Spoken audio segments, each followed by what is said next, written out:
Okey, selamat datang semua. Hari ini kita nak tengok macam mana AI, contohnya macam Gemini, boleh betul-betul ubah cara kita buat peta minda, terutamanya untuk kegunaan dalam bilik darjah.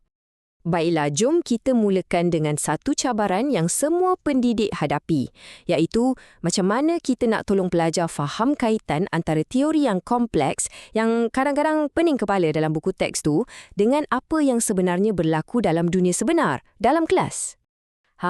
Ini soalan paling penting dan jawapan kepada soalan ni sangatlah kritikal sebab inilah yang akan membentuk generasi guru-guru pelapis kita nanti. Jadi, apakah penyelesaiannya?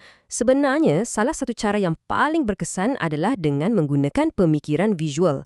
Dan alat yang paling power untuk tujuan ni tak lain tak bukan ialah peta minda. Cuba bayangkan peta minda ni macam sebuah jambatan visual. Ia menghubungkan idea-idea yang nampak macam tak ada kena-mengena. Dengan peta minda, pelajar boleh nampak, rupanya semua ni berkait, barulah jelas. Tapi ada satu masalah kan?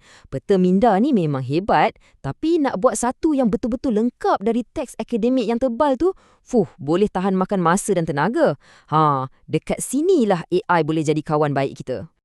Dan kawan baik yang kita maksudkan ni ialah Gemini AI.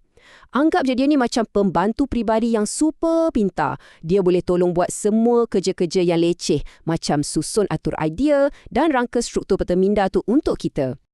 Okey, so macam mana Gemini ni tolong? Ada 3 langkah utama. Pertama, dia akan baca dan analisis teks tu untuk cari kaitan antara semua konsep, macam detektif lah. Kedua, dia akan cadangkan struktur, mana patut jadi tajuk utama, mana patut jadi subtopik. Jadi, kita dah ada draft awal. Dan ketiga, yang ni paling best, dia bagi kita kata kunci yang pendek dan padat je. Jadi, peta minda kita takkan nampak serabut. Jadi, kuncinya kat sini ialah kita kena pandai bercakap dengan Gemini. Kena tahu cara bagi arahan yang betul. Inilah yang kita panggil seni mencipta prompt yang betul-betul power. Tengok contoh prompt ni. Nampak panjang kan? Tapi, ini bukan sebarangan arahan tau. Setiap ayat tu ada fungsi dia. Jom kita bedah siasat sikit kenapa prompt macam ni boleh bagi hasil yang sangat gempak. Mula-mula, kita terus terang je cakap apa kita nak. Bina satu struktur peta minda. Jelas. Lepas tu, kita bagi tahu sumbernya dari mana, iaitu teks akademik di bawah. Dan yang paling penting, kita suruh dia cari konsep pusat. Jadi, AI tahu nak mula dari mana. Seterusnya, kita bagi arahan utama untuk bina struktur tu. Pecahkan kepada subtopik. Tapi perasan tak bahagian emoji tu? Ini bukan untuk suka-suka je tau. Emoji ni sebenarnya satu trik yang sangat bijak untuk bantu otak kita proses maklumat secara visual dan buat kita lagi senang ingat. Dan ini bahagian yang paling pro. Kita tak minta senarai fakta je. Kita minta satu ulasan ringkas tentang kaitan antara semua cabang.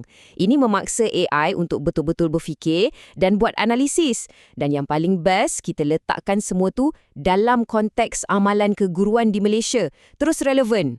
Bila anda dah mahir guna structure prompt macam ni, bayangkannya bukan setakat jimat masa berjam-jam, tapi anda boleh hasilkan bahan bantu mengajar yang kualitinya jauh lebih mantap untuk para pelajar. Jadi, apa kesimpulan utamanya? Senang je. Sekarang ni, kita ada satu pembantu strategik yang boleh uruskan semua kerja-kerja berat menyusun idea. Ini bermakna kita sebagai pendidik ada lebih banyak masa dan tenaga untuk fokus pada perkara yang paling penting, iaitu proses pengajaran itu sendiri. Ini yang buat kita terfikir kan, kalau proses buat peta minda yang rumit ni pun AI boleh tolong automasikan, agaknya apa lagi proses-proses lain dalam kerja harian kita yang mungkin dah bersedia untuk dinaik taraf dengan kuasa AI? Cuba fikirkan.